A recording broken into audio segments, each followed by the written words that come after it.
Leading schools in disruptive times. The big idea I gathered from Chapter 9, Transparency, is that school leaders have an array of challenges to confront on a daily basis. And transparency is just another thing to add to their list. Recently, school leaders have been criticized and have come under scrutiny for not being transparent enough. The challenge for school leaders living in this era of hyperchange is knowing how transparent one should be. And how can transparency be monitored effectively without misinforming or getting misconceptions?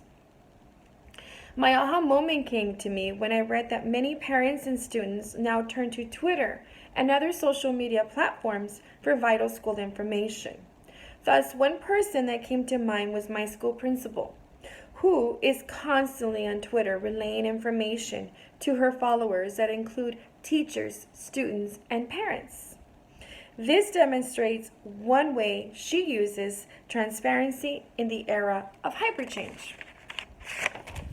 The big idea I gathered from Chapter 11, An Accelerating World, is that although a teacher is a technology leader when he or she uses tablets and laptops and other technologies in the classroom, this is actually just the beginning of what is to come in the future. In the future, technology leaders will be incorporating virtual reality into their classrooms, use the cloud to store more information, blending learning through holograms, and use artificial intelligence to put together and tie in instruction. The challenge here that teachers and school leaders need is to be ready for this disruption. Teachers and school leaders alike will no longer be the primary dispensers of information, but instead become the facilitators of information gathering. Thus, I'm a little skeptical for those teachers that are not taking the actions to adjust to these disruptions already.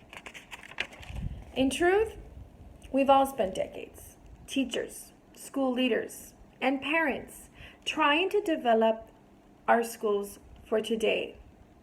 Now we must give them, the teachers, the school leaders, and even the parents, the tools to develop themselves emotionally for what is to come in this era of hyperchange.